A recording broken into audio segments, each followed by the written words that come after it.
আসসালামু আলাইকুম, বিসমিল্লাহির রহমানির রহিম। আজকে আমি নবম দশম শ্রেণীর রসায়নের দ্বিতীয় অধ্যায় নিয়ে আলোচনা করব। তোমরা অবশ্যই বোর্ডে দেখতে পাচ্ছ আমি লিখে রাখছি দ্বিতীয় অধ্যায় উদ্যাপন। আজকের পাঠ হচ্ছে উদ্যাপতা। এই পাঠটা অনেক বেশি ইম্পর্টেন্ট। আমি অনেক সহজভাবে শেখানোর চেষ্টা করব। এই পাঠ থেকে প্রতি বছর প্রশ্ন আসার সম্ভাবনা থাকে। উদ্যাপতন কি?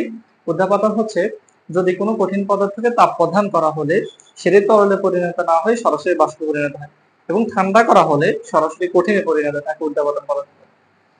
যেমন আমি যদি একটু বিষয়টা এভাবে করে প্রকাশ করি, ধরো কঠিন একটা বস্তু আছে, আমরা সেটাকে তাপ প্রদান করলাম, তখন তাপ প্রদান করা হলে সেটা পরিণত হয়ে গেল বাষ্পতে। আবার ধরো সেটাকে শীতল করা হলো, যখন শীতল করা হবে শীতল, তখন সেটা আবার কঠিনে পরিণত হবে। এই জিনিসটাকে বলা হয় উদ্যাপতন পদার্থ। উদ্যাপতন পদার্থ। তাহলে উদ্যাপতন পদার্থ কোনগুলো হতে পারে? উদ্যাপতন পদার্থ অনেকগুলো উদাহরণ হতে পারে: কর্ফুর, ন্যাপথালিন, কার্বন ডাই অক্সাইড, কঠিন কঠিন কঠিন কার্বন ডাই অক্সাইড, আয়োডিন, এগুলো হচ্ছে উদ্যাপতন পদার্থ। আমরা আগে আমাদের আমরা দেখতাম যে কাপড়ের মধ্যে কর্পূর ব্যবহার করা হতো। মানে কাপড় বিভিন্ন আলমারিতে যে কাপড় রাখা হইতো, ওই কাপড়ের সাথে কর্পূর ব্যবহার করে। এটার কারণ কি? কারণ হচ্ছে কর্পূর ব্যবহার করলে পোকামাকড় বা অন্যান্য পোকামাকড়রা আসি ধরে না, কাপড়কে নষ্ট করতো না। এই জন্য এই কর্পূর ব্যবহার করে। এখন তো অনেক ভালো ভালো মানের আলমারি আছে, এই জন্য আর এই ধরনের কর্পূর এগুলো ব্যবহার করা হয়। তো কর্পূর কি কাজ করতো? কর্পূরের একটা ঝাঁঝালো একটা ঘ্রাণ আছে, ঘ্রাণের কারণে পোকামাকড় আসতে পারতো না। আর কর্পূরের কারণে আবার কাপড়টা নষ্ট হইতো না। কর্পূর যেহেতু উদ্যাপতন পদার্থ, সেটা আমরা কঠিন হিসেবে রাখতাম, আর সেটা অটোমেটিক সেখান থেকে বাষ্পে পরিণত হয়ে যেত। এখন তো ন্যাপথলিন ব্যবহার, অনেকে ন্যাপথলিন ব্যবহার করে, সেটাও সেম, কঠিন থেকে কি কোথায় পরিণত হয়? বাষ্পে পরিণত হয়। আমি উদাহরণগুলো একটু লিখে দিই তোমাদের, তাহলে একটু সুবিধা হবে। যেমন উদাহরণ বলছিলাম ন্যাপথলিন। ন্যাপথলিন এটা আমরা বেশি ব্যবহার করি, ন্যাপথলিন। এরপর কর্পূরও কম ব্যবহার করি না। কর্পূর আমরা বিশেষ করে, কর্পূর বলতে কর্পূর ইয়েতে ব্যবহার করা হয়, ওই যে আমাদের কাপড়ের মধ্যে আগে ব্যবহার করা হতো। এরপরে আসি কর্পূরে ব্যবহার করা হয়। এরপর কঠিন কার্বন ডাইঅক্সাইড, কার্বন ডাইঅক্সাইডটা হতে হবে কঠিন কার্বন ডাইঅক্সাইড। এরপর আয়োডিন আছে, এরপর আছে অ্যালুমিনিয়াম টাইক্লোরাইড। এই মোটামুটি এই কয়েকটা উদাহরণ আছে, তোমরা এগুলো একটু শিখে নিবে। এখন প্রশ্নটা আসে কিভাবে মূলত, মানে উদ্যাপতন থেকে প্রশ্ন কিভাবে আসে সেটা নিয়ে একটু আলোচনা করি। প্রশ্নটা হবে এমন, ধরো প্রশ্ন আমি একটু লিখি। প্রশ্ন আসছে আয়োডিন একটি ঊর্ধ্বপতন পদার্থ। ঊর্ধ্বপাতন পদার্থ ব্যাখ্যা করো। এভাবে করে প্রশ্নটা আসবে, আয়োডিন একটি ঊর্ধ্বপতন পদার্থ ব্যাখ্যা করো। এখন তোমার ব্যাখ্যা করতে বলছে, ব্যাখ্যা করতে বললে তো অবশ্যই তিনটা পয়েন্ট তোমার লিখতে হবে। প্রথম কাজকে আমি একটু সেটা বলি। প্রথম কাজ হচ্ছে আমরা সংজ্ঞাটা লিখবো। আমি সংজ্ঞাটা এর আগে একবার বলছি, আমি আবার বলি। যদি যদি কোনো কঠিন পদার্থকে তাপ প্রদান করা হলে সেটি তরলে পরিণত না হয়ে সরাসরি বাষ্পে পরিণত হয়, এবং ঠান্ডা করা হলে সরাসরি কঠিনে পরিণত হয়, তখন তাকে কি বলা হয়? উদ্যাপতন পদার্থ। প্রথম কাজ হচ্ছে সংজ্ঞাটা লিখবা। সংজ্ঞা লেখার পর এরপর আবার লিখে আমরা শুরু করবো। আবার লিখে শুরু করবো আয়োডিন একটি উদ্যাপতন পদার্থ। আয়োডিন একটি কি? উদ্যাপতন পদার্থ। কারণ আয়োডিনকে যখন তাপ প্রদান করা হবে, তখন সেটি তরলে পরিণত না হয়ে সরাসরি বাষ্পে পরিণত হয়। আবার বলি, আয়োডিন একটি উদ্যাপতন পদার্থ। আয়োডিনকে তাপ প্রদান করা হলে সেটি তরলে পরিণত না হয়ে সরাসরি বাষ্পে পরিণত হয়। আয়োডিন একটি উদ্যাপতন পদার্থ। এভাবে করে দ্বিতীয় পয়েন্টটা আমরা লিখে নিব। দ্বিতীয় পয়েন্টের পরে তৃতীয় পয়েন্ট আসবে। এরপরে বলবা নিম্নে এর লেখচিত্র অঙ্কন করা হলো। তো এই নিম্নে লেখচিত্র অঙ্কন করা হলো লিখে এই 3 নাম্বার পয়েন্ট আমরা শুরু করি। সকল উদ্যাপতন পদার্থের জন্য একটা চিত্র, মানে মাত্র একটা চিত্র ব্যবহার হবে। আমি এখন যে চিত্রটা আঁকছি, শুধু এই চিত্রটা তোমরা লিখবা, আর কোনো চিত্র লিখতে হবে না। এটা এক্স অক্ষ, এটা ওয়াই অক্ষ, এই পাশে হচ্ছে সময়, এই পাশে হচ্ছে তাপমাত্রা। তাপমাত্রা। তো এখানে ও দিই, এখানে এ দিই, এখানে বি লিখি, এখানে সি লিখি। এই অংশটা হবে কঠিন আয়োডিন। কঠিন আয়োডিন, কঠিন আই2। এই অংশটা হবে বাষ্প আই2, মানে বাষ্পীয় আয়োডিন। এই অংশে কঠিন প্লাস হচ্ছে বাষ্প।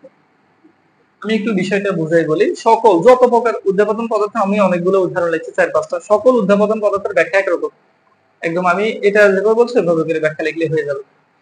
তো এখন বলবো যে নিম্নে লেখচিত্র অঙ্কন করা হলো, এটা 3 নাম্বার পয়েন্ট, লেখচিত্র অঙ্কন করা। লেখচিত্র অঙ্কন করার পর লেখচিত্রে একটা ব্যাখ্যা লিখতে হবে।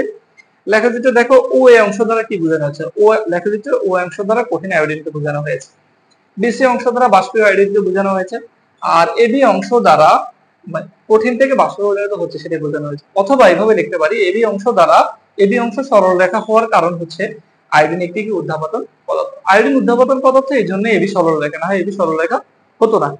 আশা করি বুঝতে পারছো। তোমরা প্রথম থেকে আমি যদি এই বিষয়গুলো একটু আলোচনা করি, প্রথমে আমরা সংজ্ঞাটা লিখবো, লেখার পরে সংজ্ঞা লেখার পরে বলবো যে আয়োডিন একটি ঊর্ধ্বপতন পদার্থ, কারণ আয়োডিনকে তাপ প্রদান করা হলে সেটি তরলে পরিণত না হয়, সরাসরি বাষ্পে পরিণত হয়। এরপর আমরা লিখবো নিম্নে এই লেখচিত্র অঙ্কন করা হলো, লেখচিত্রটা আঁকবো, আঁকার পর বলবো যে লেখচিত্রের ও অংশ দ্বারা কঠিন আয়োডিনকে বোঝানো হয়েছে, বিসি অংশ দ্বারা বাষ্পীয় আয়োডিনকে বোঝানো হয়েছে, এবং এবি অংশ দ্বারা, এবি অংশ সরলরেখা হওয়ার কারণ হচ্ছে আয়োডিন একটি ঊর্ধ্বপতন পদার্থ। আশা করি বুঝতে পারছো। এভাবে করে মোটামুটি ঊর্ধ্বপতন পদার্থ উল্লেখ হয়ে যাবে। তোমরা বাসায় আমি যে এটা যেভাবে ব্যাখ্যাগুলো বলছি, তোমরা ওইরকম করে অ্যালুমিনিয়াম ক্লোরাইড একটি ঊর্ধ্বপতন পদার্থ, এই বিষয়টা নিয়ে একটু বাসায় আলোচনা করো, লিখে আমার কমেন্ট বক্সে পাঠিয়ে দিবা যদি পারো, অথবা আমার হোয়াটসঅ্যাপে পাঠিয়ে দিবা। আচ্ছা, এবার আমরা এই অধ্যায়ের আরেকটা পার্ট নিয়ে আলোচনা করবো। এই পার্টটা আলোচনা করলে আমাদের অধ্যায়টা শেষ হয়ে যাবে। সেটা হচ্ছে মোমের জ্বলন, মোমের জ্বলন ও পদার্থের তিন অবস্থা, ও পদার্থের তিন অবস্থা। আচ্ছা, ব্যাখ্যা করো। এই প্রশ্নটা এইভাবে আসে, মোমের জ্বলন ও পদার্থের তিন অবস্থা ব্যাখ্যা করো। অথবা প্রশ্নটা এইভাবে আসে, মোমের জ্বলনে ভৌত এবং রাসায়নিক অবস্থা বিরাজমান থাকে, ব্যাখ্যা করো। আচ্ছা, আমি তো মোম মতো ভালো করে আঁকতে পারি না, আমি এমনিতে মোটামুটি তারপরে একটু আঁকার চেষ্টা করি। ধরো মোটামুটি এটা আঁকলাম।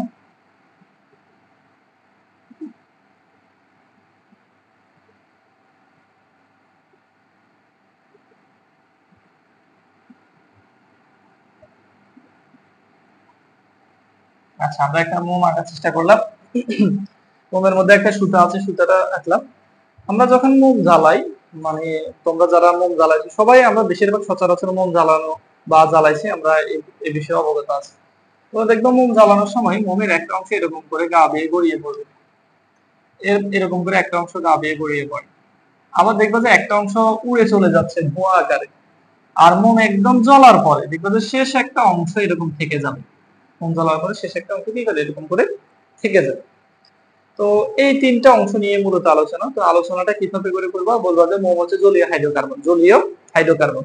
এটা হচ্ছে একটা জৈব যৌগের অংশ, তবে সেটা জৈব যৌগ হতে গেলে আমরা আরো ভালো করে আলোচনা করবো। এখন শুধু এটা মনে রাখি, মোম হলো জলীয় হাইড্রোকার্বন। মোমের মধ্যে বিদ্যমান সুতাতে যখন আগুন জ্বালানো হয়, তখন এর একটি অংশ কি করে মোমের গা বেয়ে গড়িয়ে পড়ে, মোমের গা বেয়ে গড়িয়ে পড়ে। সে অংশটি হচ্ছে মোমের তরল অংশ, সে অংশটি হচ্ছে কি মোমের তরল অংশ। এবং একটি অংশ বাষ্পীভূত হয়ে উড়ে যায়, একটি অংশ কি করে বাষ্পীভূত হয়ে উড়ে যায়, সেই অংশটি হচ্ছে মোমের কি বায়বীয় অংশ। মোম জ্বলার পরে অবশিষ্ট একটি অংশ থাকে, সেটি হচ্ছে মোমের কঠিন অংশ। এটা হচ্ছে মোমের ভৌত অবস্থা। আমি আবার বলি, মোমের মধ্যে বিদ্যমান সুতাটা যখন আগুন জ্বালানো হয়, তখন এর একটি অংশ গা বেয়ে গড়িয়ে পড়ে, এই অংশটি হচ্ছে মোমের তরল অংশ। এবং একটি অংশ বাষ্পীভূত হয়ে উড়ে যায়, সেই অংশটা হচ্ছে মোমের বায়বীয় অংশ। মোম জ্বলার পর ছোট একটি অংশ থাকে, সেটিকে মোমের কঠিন অংশ বলা হয়। এটাকে বলা হয় মোমের মোটামুটি ভৌত অবস্থা। যে তিনটা অবস্থা থাকে, এই তিনটা অবস্থা কি আমরা পেয়ে থাকি। এখন যদি বলা হয় রাসায়নিক অবস্থা, তাহলে ব্যাখ্যা করো রাসায়নিক অবস্থা। মোমের রাসায়নিক অবস্থাটা তাহলে কি? রাসায়নিক অবস্থাটা কিছুই না, আমি একটু দেখাই দিই। রাসায়নিক অবস্থার ক্ষেত্রে তুমি শুধু একটা বিক্রিয়া লিখতে হবে মাত্র। মোম প্লাস অক্সিজেন বিক্রিয়া করে কার্বন ডাই অক্সাইড প্লাস পানি প্লাস তাপ প্লাস হচ্ছে আলো, এই বিক্রিয়াটা লিখে দিলে আর কিছু লাগবে না। এটা হচ্ছে রাসায়নিক অবস্থা। মোম প্লাস অক্সিজেন বিক্রিয়া করলে কার্বন ডাই অক্সাইড প্লাস পানি প্লাস তাপ প্লাস আলো। আচ্ছা, আরেকটু যদি এভাবে বুঝাই, কার্বন ডাই অক্সাইডটা দেখো এভাবে উড়ে চলে যাচ্ছে ধোঁয়া আকারে, পানি হচ্ছে যেটা গা বেয়ে গড়িয়ে পড়ে, আর তাপ যোগ আলো। তাপ তো আমরা পাই, যদি মোম ধরে দেখি দেখবো যে আমরা গরম লাগবে, আমাদের গরম অনুভব হবে। আর আলো হচ্ছে যেটা আমরা আলো পাই, সেটা তো এমনি নর্মালি বুঝতে পারতেছে। অর্থাৎ রাসায়নিক অবস্থা হচ্ছে এটা, আর ভৌত অবস্থা হচ্ছে আমি যে ব্যাখ্যাগুলো দিচ্ছি সেটা। আমি মোটামুটি দ্বিতীয় অধ্যায়টা ছোট ছোট পাঠ করে করে শেষ করছি। ইনশাআল্লাহ এরকম করে বাকি অধ্যায়গুলোও পড়াবো, শেষ করার চেষ্টা করবো। তোমরা যদি আমার সাথে থাকো, আশা করি নবম দশম শ্রেণীতে তোমাদের পদার্থ রসায়ন আর ইন্টারের পদার্থ রসায়ন এবং আইসিটি তে কোনো সমস্যা হবে না। আর আমি ক্লাসগুলো ফ্রিতে ছাড়বো, তোমরা যদি আমার সাথে থাকো আশা করি ইনশাআল্লাহ ভালো করবা। আর যারা এসএসসি 26 ব্যাচ আছো, তারাও আমার সাথে থাকতে পারো, ইনশাআল্লাহ আশা করি ভালো করবে। আমরা তৃতীয় অধ্যায় থেকে ভিডিওগুলো আরেকটু বাড়ানোর চেষ্টা করব, এবং সময়টা আরেকটু বাড়ানোর চেষ্টা করব, অধ্যায়গুলো দুইটা ভিডিওর মধ্যে শেষ করার চেষ্টা করব। এই পর্যন্ত আল্লাহ হাফেজ, সবাই ভালো থাকবেন, আসসালামু আলাইকুম।